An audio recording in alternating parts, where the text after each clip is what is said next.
बादब बा मुलाहजा में मैं फजल इमाम मलिक।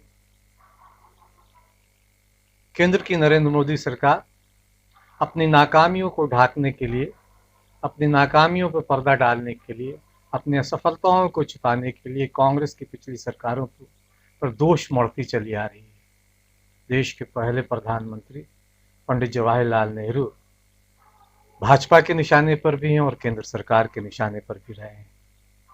गलतियां नरेंद्र मोदी करे और ठीक रात पंडित जवाहरलाल नेहरू के सर फोड़ा जाता रहा है।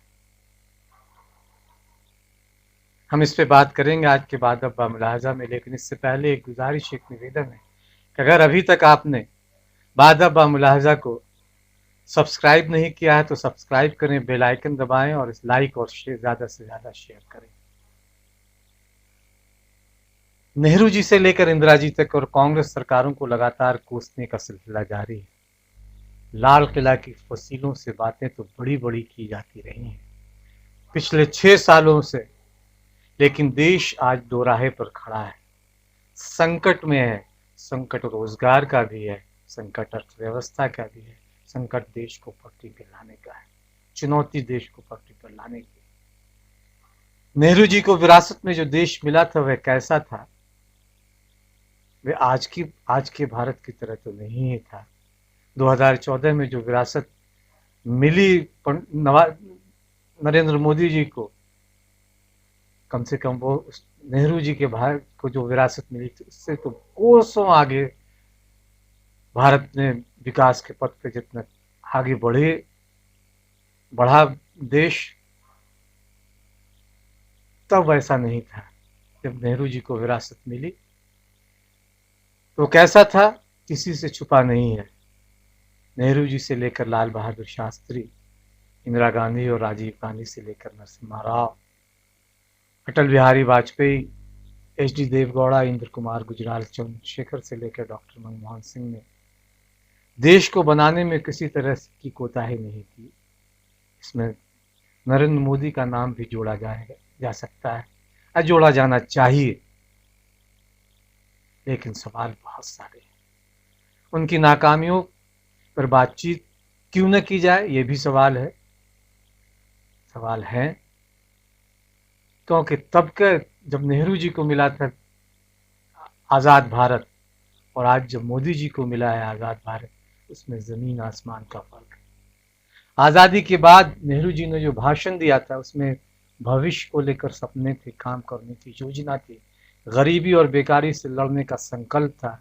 उन्होंने कहा था कि वक्त आराम करने वाला नहीं, बल्कि भविष्य के लिए हमें लगातार प्रयास करना है। भारत की सेवा का अर्थ उन लाखों लोगों की सेवा से है जो गरीबी और अज्ञानता और बीमारी से पीड़ित है। हमें असमानता को ख़त्म करना है, हमें कड़ी मेहनत करनी है। उन्होंने कुछ इस तरह से अंग्रेजी में कहा था कि that future is not one of ease or risking but of striving. The service of India means the service of the millions who suffer. It means the ending of poverty and ignorance and disease and inequality of opportunity. बहुत साफ शब्दों में उन्होंने कहा था कि उनकी योजना क्या है।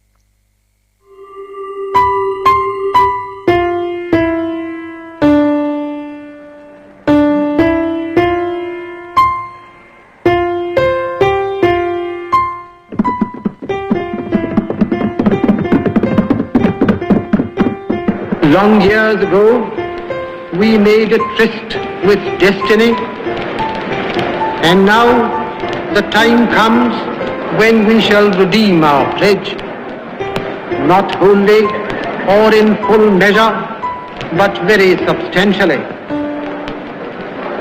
At the stroke of the midnight hour, when the world sleeps, India will awake to life and freedom. A moment comes which comes but rarely in history, when we step out from the old to the new, when an age ends and when the soul of a nation long suppressed finds utterance. It is fitting that at this solemn moment we take the pledge of dedication to the service of India and her people, and to the still larger cause of humanity.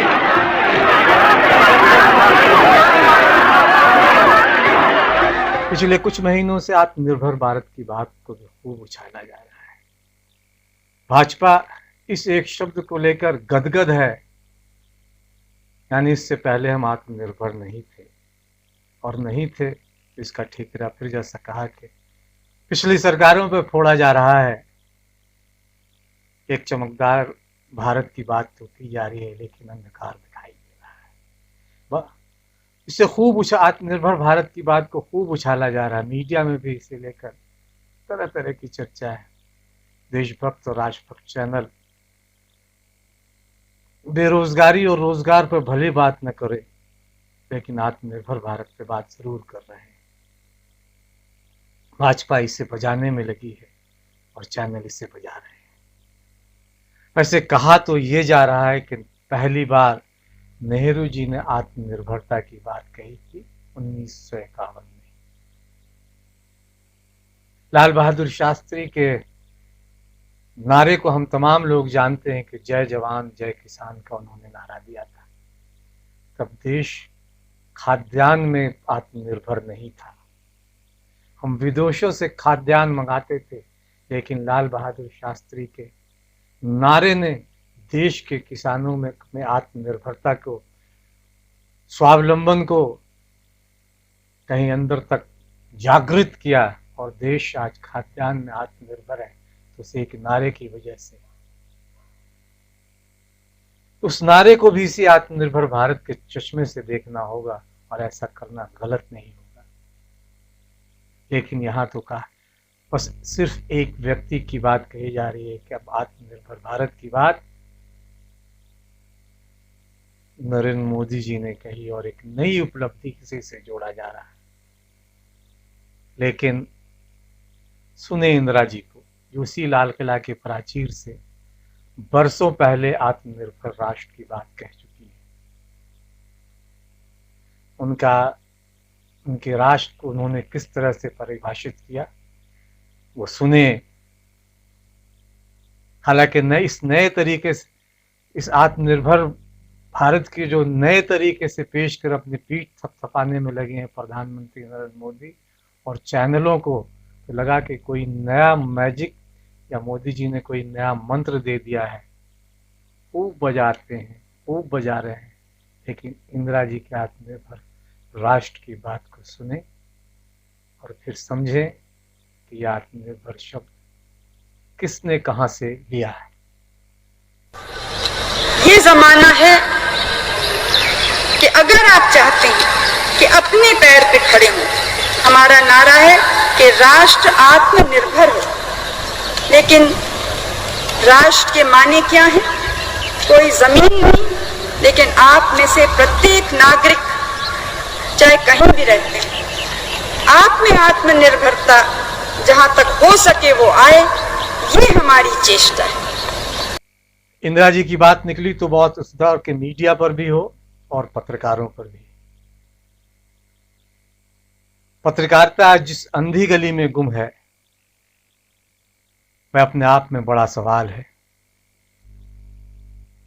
हालांकि ये भी सच है कि आपातकाल में इंदिरा गांधी ने पत्रकारों पर और अखबारों पर बंदिशें लगाई। वो घोषित आपातकाल था, वो घोषित सेंसरशिप था। आज एक अघोषित सेंसरशिप चल रहा है। प्रधानमंत्री से खुद को खलीफा पत्रकार कहने वाले बटुआ रखते हैं या नहीं, या फिर कौन सा टॉनिक जैसा सवाल करते हैं, खाना आप खुद बना सकते हैं या नहीं, जैसे सवाल हम सुनते हैं और खुश होते हैं। चैनलों ने एक अभिनेता के इंटरव्यू को भी खूब बजाया। उस अभिनेता ने पूछा था कि आम चूस कर खाते हैं या काट कर खाते हैं। वैसे अगर मेरी याददाश्त जहां तक काम कर रही है, तो उस अभिनेता ने उनसे ये भी पूछा था कि आप आम के खेत में गए हैं या नहीं। इस तरह का कुछ इसी तरह का सवाल था। वो तो सही शब्द तो याद नहीं। तो इस तरह के सवाल और इस तरह के इंटरव्यू को खूब चले, खूब चैनलों ने दिखाया और बल्ले बल्ले गदगद ढंग से अपनी पीठ थपथपाते रहे। इंदिरा गांधी के तानाशाही के बहुत किस्से सुनाए जाते हैं, लेकिन क्या वे सवालों से घबराती थीं, सवालों पर भड़कती थीं, या उन्हें पहले से सवाल दे दिए जाते थे, या असहज सवालों से डर कर या घबरा कर वे बीच में इंटरव्यू छोड़कर उठ जाती थी? ये भी पूछा जाना चाहिए अपने आप से भी, उन तमाम लोगों से, उन तमाम पत्रकारों से भी। तब इंदिरा जी से भी सवाल करने में नहीं डरते थे, लेकिन आज कैसे कैसे मंजर सामने आने लगे हैं और गाते गाते लोग चिल्लाने लगे हैं। Of our election. Why then was it necessary to imprison Mr. Morarji Desai, who then became Prime Minister of India? Was he an Because economic threat to the No, state? these were the people who were destroying democracy. Destroying democracy? Destroying democracy. How? Because, well, I'm sorry that you people have such short memories, but because they felt they could not win an election, they said we must take the battle to the streets. Mr. Morarji Desai is on record in an interview having said, we are going to surround the Prime Minister's house, we are going to surround Parliament, we will see that no business is done. That the Prime Minister cannot come out, nobody can go in. Another member of the opposition, now a minister, said that if we cannot win by the ballot, we shall win by the bullet. Somebody else incited the police and the army. That was J.P. Naran, who said disobey illegal orders. He said, why couldn't you have taken, why could I just ask you, why couldn't you have used the law that you already had available to you to arrest these people if they were breaking the law? I'm afraid, you see, India is not a small country like the UK. It is a very big country and very complex problems. And in the whole country, they had created an atmosphere of extreme indiscipline, so that somebody like Mr. Galbraith said it seems to be a functioning anarchy, but it was not functioning, it was becoming an non-functioning anarchy. And at that moment, if we had not stopped it, India would not have survived.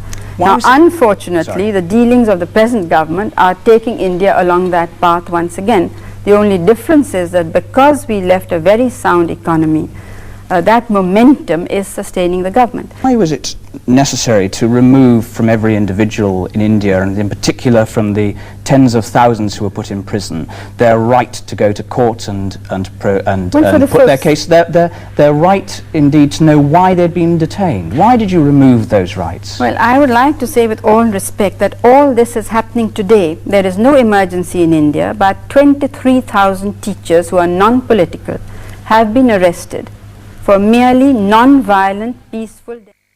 Emergency यानी आपातकाल को लेकर भी इंदिरा गांधी पर कई तरह के सवाल खड़े किए जाते हैं और किए भी जाने चाहिए। हम तमाम लोग उस दौर में 1974 से 70 के बीच स्कूल कॉलेजों का दौर था, जो हम सड़कों पर उतरे थे और जेपी की अगुवाई में हम इस तानाशाही, इस इमरजेंसी के खिलाफ सड़कों पर उतरे थे।